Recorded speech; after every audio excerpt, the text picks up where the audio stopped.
Oh, hi everyone, welcome to my latest video. Well, this is going to be part 2 of my mid-range PC build that's primarily meant for things like back to school, some home office, and even some light gaming that can be done on this. When I'm said and done, once I've upgraded the processor from the i3 that's going in initially to the i5, it definitely will function in that regard very easily.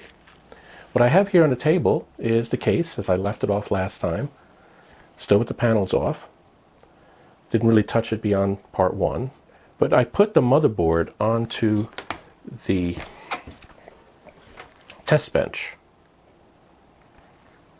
And I'm going to use this test bench now in order to populate the motherboard, put the cooler on it, and then do an initial test to make sure that that works okay before I go ahead and put it into the case with the power supply and the fans and everything else. So hopefully I can move through this rather quickly and come up with a working PC at the end. I won't bother with putting the software in this time, but maybe I'll do something in a future video or when you see me use this for the first time as an experimental PC. Again, if you get something out of this video, if you could consider subscribing, that would be helpful. So let's get going. Okay, let's start with the CPU. It's going to go right here inside of the CPU socket. I've already got it out of the box, inside of its protective plastic case. That's the i3 that I showed earlier. And I've got my MX4 thermal paste ready to go. Highly recommended. Open up the socket, pulling this lever back, unlatching it, and pulling it back till it's fully open. I always like to take a quick double check on the pins. I run a flashlight on it, not holding the flashlight on top of it, just to make sure I don't see any funny shadows on any of the pins which might indicate that they're bent. That one looks good. Let's take the CPU out of its little protective package. Let's make sure it's oriented properly. So as I've said before, you got to see the little triangle here, the little arrow. In this case, it's a little golden arrow right here. And on the socket, we have an arrow that's in the same situation right on this corner here. So it's going to go in this way. We just gently lay it in place. And then I like to wiggle it in both directions just a little bit. And then I like to close the case of the socket. Make sure that that little tab in the front here goes underneath that screw as you close it, and then lock it in place. The protector should pop right out. Make sure you save this. This is critical. And now the CPU is installed. Now let's take the thermal paste and put a little pea-sized amount right in the center here. Not too much. That should be good. It will spread out pretty evenly once the cooler is put down onto it. But before we put the cooler on, which is quite large, in this case since I'm using an air cooler, and always, even if it was an AIO or a custom loop pump cooler, you should still make sure that you don't put it on too soon. I'm going to go ahead and put the M2 drive and then the memory in so that we have those things installed. They're pretty small and I wouldn't have to worry about them getting in the way. Now the first socket we want to put it in for the M2 is this one. This is the preferred one because it's away from the heat of the CPU cooler. So I already have the screw screwed in here, so I'm going to remove it. Make sure you have a magnetic screwdriver as you remove the screw. That is the right position. Now we take the M2 drive, which I've already got inside of its individual cooler. Just 3 screws on each side, sandwich it in with the appropriate thermal pads. We dip this in here, 45-degree angle or close to it. Push it in until the lands disappear into the socket and then put it down in place. Make sure it's down completely into the slot. Take the screw and put it back into where it belongs and screw it snugly, but do not over tighten it. And now the M2 drive is in place. Now let's put the 2 memory DIMMs in place. They're going to grow in these 2 gray sockets. That's the standard positions when you only have 2 and there are 4 sockets available. You want the 2 that are offset from each other by another one, but furthest away from the CPU. Make sure that the actual slot in the DIMM chip is aligned properly with the slot on the motherboard socket, which should actually be this way. I like to start with the outer one first. Make sure, by the way, all of the locks are opened up on both sides. Push one in, and when you push it down, use 2 fingers. You should hear 2 clicks like that. Now we'll try the second one. Again, make sure that the socket opening here is aligned properly with the socket. Push it in.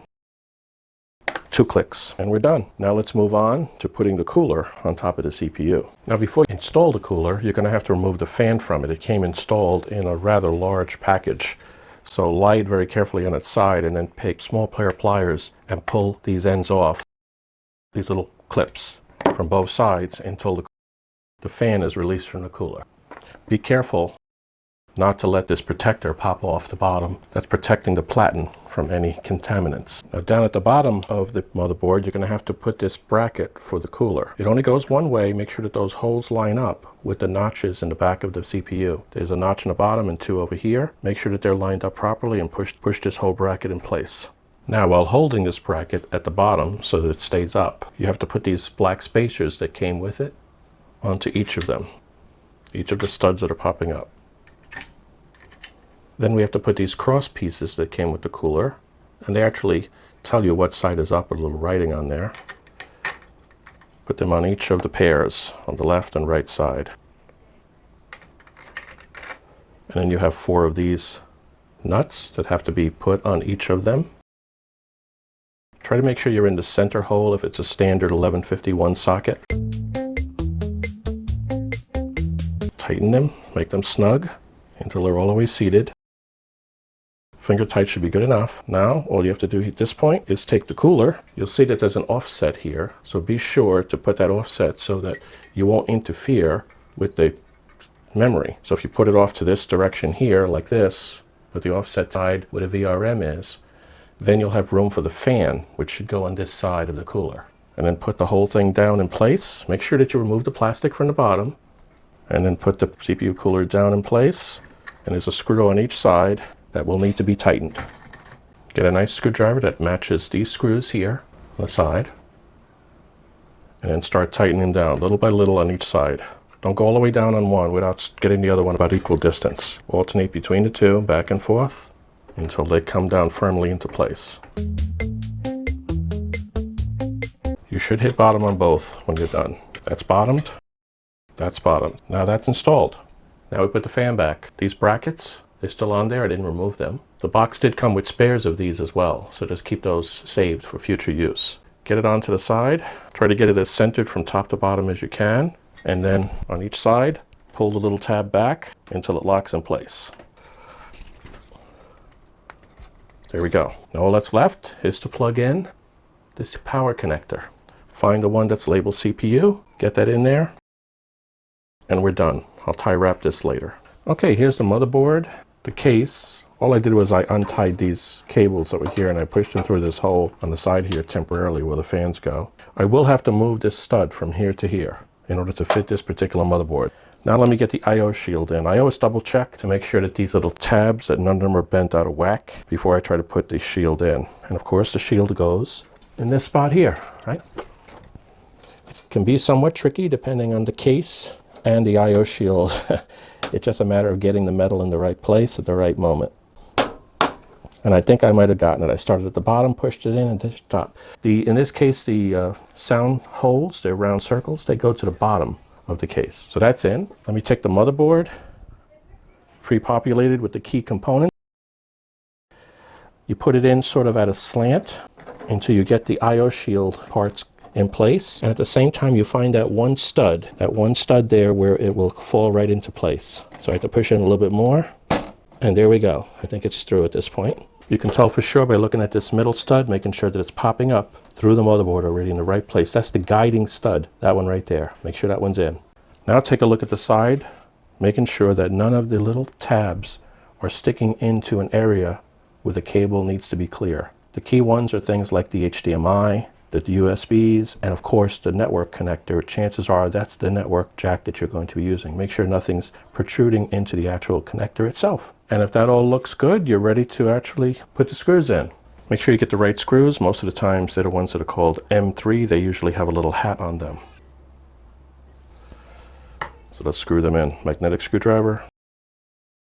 Don't tighten them, just get them right before they hit the motherboard. And now we tighten them all. We go across. So we do one across there, one across there. All done. Well, I still have room here. I'm going to put the front panel connectors on. I have the 6 connectors that have to go in, 2 pairs of 2 and 2 singles. And they're going to go down into the connector down here. It's always good to have the manual handy in front of you as you do this. We will do the power LED first, which happens to have polarity to it. Actually, do the hard drive LED first. The hard drive LED Oh, there's no hard drive LED, so we'll skip that. Let's do power LED. So this case does not support that. We'll put these in here. And the power switch and the reset switch go in these here. So I'll put the reset switch first, which is on the bottom, and the power switch right on top of that. So there we go. The front panel is now connected. So next, let's get the power supply in. It has to be, of course, with the fan down, so it'll have to go in this way. And make sure you use the screws that came with the power supply, because you know they're the correct length, so you don't cause a short in it. There we go. Now I'm not going to need any SATA cables initially, so I'm just going to stuff those, wrap those up a little bit, put a tie wrap around it, and stuff them out of the way into this extra hole here. These I'm pretty much going to need across the board, so they're going to go in different places. This one here is the CPU, so I'm going to have to run that one all the way up to the top. It's the longest run we have to do. I'll push it through the hole at the top. And then these will go in the appropriate spots where they're going to be needed. And I did have to move them. I moved the motherboard power to the top opening, and I moved the video card to the middle opening, which is more appropriate to where things are going to go. I'm going to start by putting the CPU power connector back in there. I think I had picked the right connector for that one, so now I just got to connect it up. There we go. It is in place now. Let's do the motherboard. Since it's hanging off the edge a little bit here, I'm going to put a finger underneath there to support it as I plug in. Make sure you get that little lock tab on the same side that the lock tab is expected. And I need to push it in place until it snaps. And there it is. That's in place. And these I will put on the video card later. And then we'll do the audio. The audio goes all the way over to here. Make sure you have the missing pin aligned with the missing pin in the socket. A lot of people don't use this audio, but I do. Works most of the time. You got to be careful how you route the cable though. There we go. And then the USB. I routed the USB 3.0 cable through the middle opening, and it goes over here. It's a hard one to put in, so let's make sure we support the motherboard from the bottom, because this motherboard is off the edge a little bit. And that takes care of the USB 3.0. This is for the front fan that's going to come out. So I think we're looking good with the basic cable connections at this point. Now I'm just about to start dealing with the fans, but I realized I need a splitter for the RGB 12 volt. I don't have the types of fans that split individually. So I have this 3-to-1 splitter. So I have to connect this one to the motherboard. There's only one connector on the motherboard for that, and it's back over here for the RGB. So I'll have to feed it from the bottom. And I'll have to put this connector right over here. Make sure that the 12 volts is lined up with the arrow. So you see the arrow there? I'll have to make sure that that arrow lines up with it. 12 volt is all the way at the extreme, so it'll go like this. There we go. Wire dress it a little bit. So now that's taken care of. Now I can start putting the fans in. And what I'm going to do, as I mentioned before, this DC RGB fan that they gave me over here, I'm going to move that to the back. And then I'm going to take these Cooler Master RGB fans, and I'm going to put them in the front because they'll be PWM and they'll work better up there. So the first thing I need to do is take off this fan. I'm also going to put the fans on the inside, not on the outside, so we get more air sucked in from the two openings that are available on this case. This is an RGB fan. I'll pull it out of here, and this one goes in the back. Turn the whole thing around. It'll go right over here. Make sure you orient it right. The air blows out of this end, the part that has the concave blades and the bracket. There's probably an arrow here somewhere, but maybe not. Yeah, there is an arrow that shows it definitely goes that way right here. So, but look for the concave, that's where the air blows out. Also try to line the fan up as much as you can with the fan on the cooler. So try your best to line those up. So I have to push it down a little bit. We turned it around and did it two on the front. Now these two Cooler Master fans, this one's a slightly lower max RPM. This one here with the white blades, as opposed to the one that has the translucent blades, which is a higher RPM. I'm going to put that higher RPM down lower so that it can blow directly onto the GPU.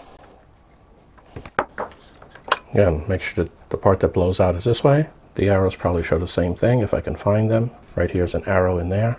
So the air always blows out this way on the concave end. Let's put that one at the top here. Try to also align the cables so that the cables are down near the chassis. so that you can easily dress them properly later. Don't over tighten them because it has little rubber bumpers there to prevent vibration hitting into the case itself. To get these wires out of the way and put the second one in. And that'll blow right onto the GPU, this one. And we can take the cables and we can push them into the back. Okay, I messed up a little bit. I had to make sure the fan connectors are pulled through to this side. I pushed them all the way through. So what I will do is find the nearest fan connectors. This motherboard does have enough of them. The nearest fan connectors that are available is one here, PWM. There's one over here. That's a PWM as well. The RGB has to go in the back. I have that one coming to the front right now for this one. So I push that one back there. Make sure that that one's where it belongs. Going to wire the RGB in the back. And then this one here, there's a fan header that's right up here, up near the 12-volt power. So I'll plug that one in. If I can reach in there. I could use smaller hands for that, but I got the hands I got. That's it.